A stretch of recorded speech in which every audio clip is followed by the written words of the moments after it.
Welcome back once again, fellow commanders. This is Titus Valspar. It's been a while since we've been over here at my main base. You may or may not notice a couple of changes.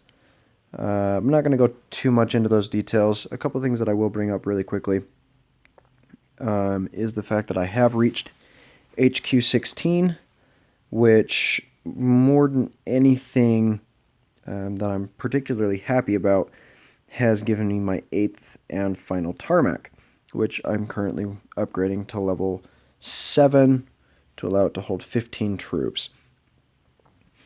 This week we're taking a look at the Tomahawks, as you'll notice over here. So I still have my main lineup of Rangers with these 5 tarmacs and this tarmac back here that's under construction, as well as my command and control vehicle set to command key B. But this week we'll look a little more directly at the Tomahawks themselves. So Tomahawks are another one of those vehicles that I have mixed feelings about. However, I feel a little more positively towards the Tomahawks than I do other units that we've taken a look at in the past. So we'll jump down to my research agency, currently doing some research on my A-10 bomber, and take a look at their stats here. So my Tomahawks have been leveled up to a level 12, which I am quite happy about, just due to the fact that they're a lot stronger than they were when I first received them. Then again, that's standard with every single unit that we can use here. Tomahawks, or is apparently the canon name, is the Unmanned Ground Vehicle, or UGV, and you may or may not hear them saying that if you actually listen to this game with sounds on, which I recommend.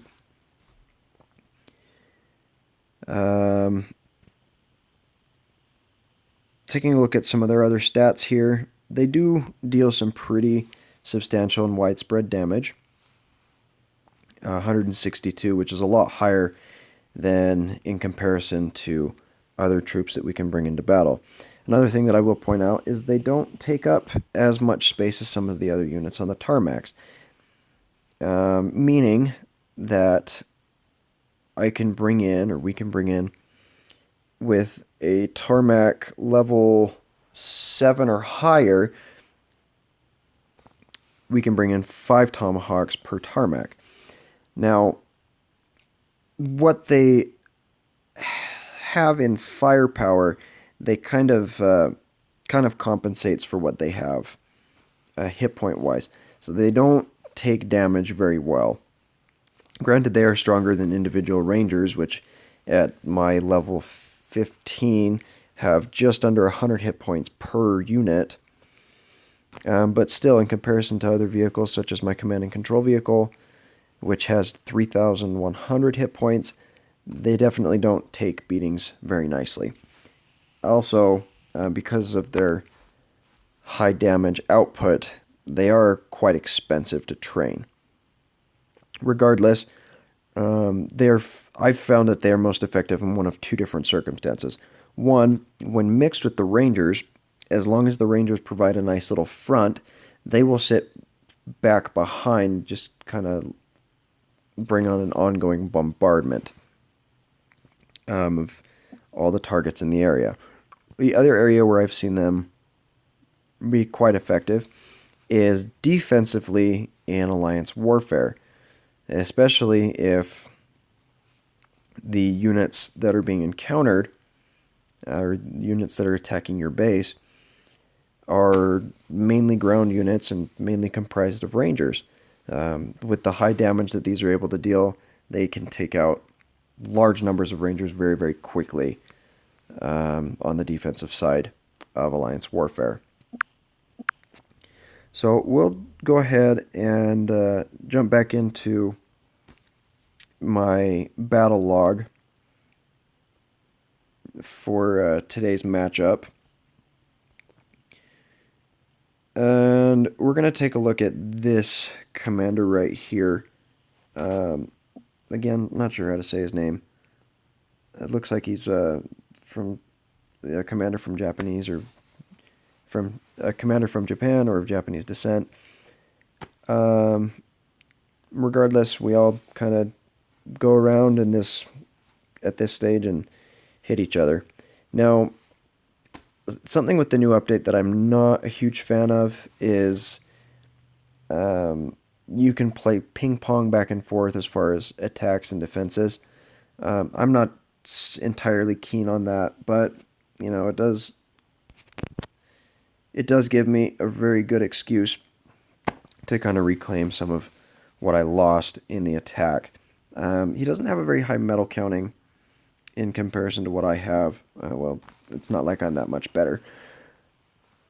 But as you'll see, his attack on my base was an all ranger front, which isn't too different from the strategy that I've been using up till now.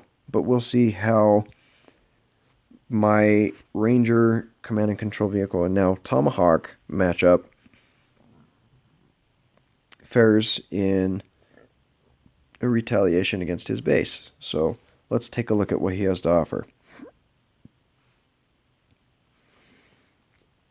So this is a relatively common base structure that I've seen. We will notice that there's his headquarters back here on the north side. And what I've seen with a lot of commanders that they'll try and do is they use this as kind of a scare tactic.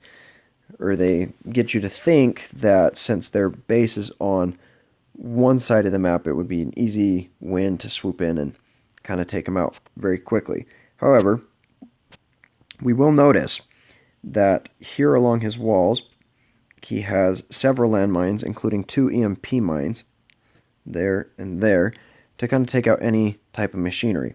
And if he's treating things the way I expect him to, he may even have stealth tanks lined up here or in around his base, which would prove as a real difficulty as I'm bringing in 6 different pieces of machinery and rangers, which are affected by the detonation blast of a stealth tank upon destruction. We'll also see that he does have an ion cannon deployed, relatively low level. So what I'll probably end up doing to compensate for that is I will use my A10 strike to hit these structures here and then go through and clean up with an orbital strike. As far as other pre-deployment cracks I might take, I'll probably deal with his metal rain over here with my Hellfire and the other orbital strike and try and do some collateral damage to some of these other structures over here, whichever one I feel like at the time. One thing that'll be kind of nice is that this artillery is under construction, so it won't pose a direct or immediate threat. As far as analysis-wise, there's nothing else that we can take a look at the moment, so let's carry out this battle. Again, I will pay a little more attention to my command and control vehicle, but you should still be able to pick up the effectiveness of the Tomahawks as they are used in warfare here. So let's jump into it.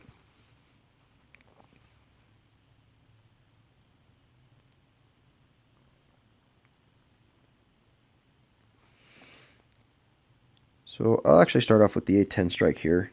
I know I've tended to lead off with the Hellfire, but we'll do things a little differently this time around. So it took out the fuel supply that was over there, so we'll take out his orbital strike cannon here, or his ion cannon, his supply tower, and then come over here and do some ground damage to his dome defense and supply drop. Now we'll bring in my Hellfire. And it's not to the point where I can 100% clean up his metal rain, but we will. I'm actually going to deploy my orbital strike over here on his artillery, and then use what's left to clean up his metal rain. Now, I did notice that there was a stealth tank that moved in through there. Don't know where it got off to, but that gives me an idea that they are circulating around the battlefield. So we'll go ahead and we'll drop in my Rangers and my Tomahawks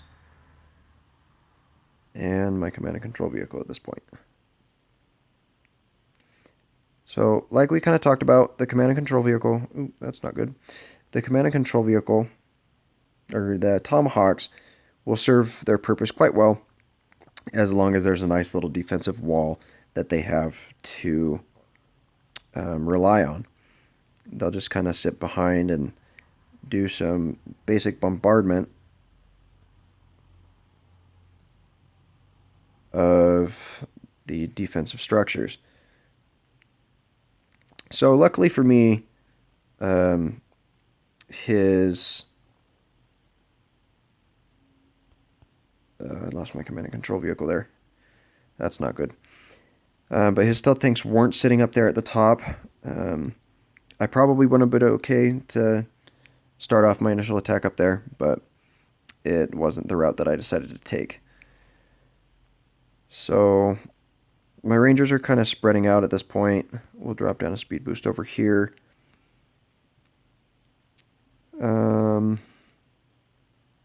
I probably won't get the 100% victory that I was hoping for, especially because I'm taking some damage. So we'll focus on over here, where my troops are. And as you can see, the Tomahawks are providing a very good, yet at a distance, attack, and kind of picking up the slack where the Rangers that I didn't bring into battle, or the Rangers that have been taken out in the battle, couldn't do. So I'll probably get his HQ down. No, I won't have enough. I will not have enough to take out his HQ. But I did get a basic ground victory and made a bunch of fuel. Another thing that I'm kind of upset about is losing my command and control vehicle. They just take a really long time to train, so where I can, I like protecting them. Again, I kind of compensated to explain a little more about the Tomahawk. I probably won't stick with this strategy. I will probably go back and use my these Tomahawks as Rangers. I do have access to the medvac, so I may or may not play around with that for a little bit. But I feel a lot more comfortable with an all-Ranger front. I just feel like they're the better unit to bring into battle. As far as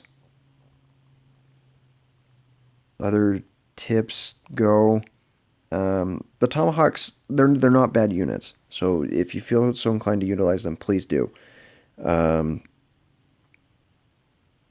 Again, we all have our own personal preferences as to what we will or will not use in a battle.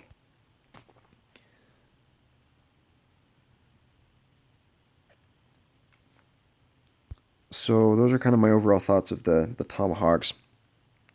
So next up on the list is the stealth tanks, and I will actually, over the next couple weeks, take two separate looks at these vehicles. I want to take a look at them on the offensive side.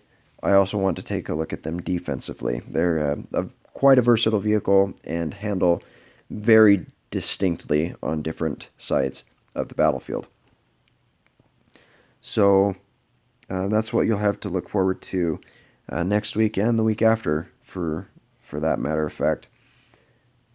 We'll start with them offensively, most likely, and then take a look at their defense before moving on down the line of other units. So that's all I have for you at the moment.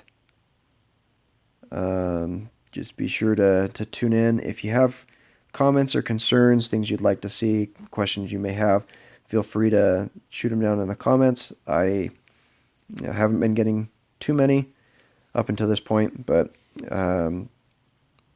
I do make a concerted effort to answer the comments that I do receive. So I'm going to go ahead and let you get back to your warfare or your day, however that may be for you. And I will look forward to seeing you back here next week This is Titus Valspar. Once again, thanks for checking in with us, and I will sign off. Have a great day.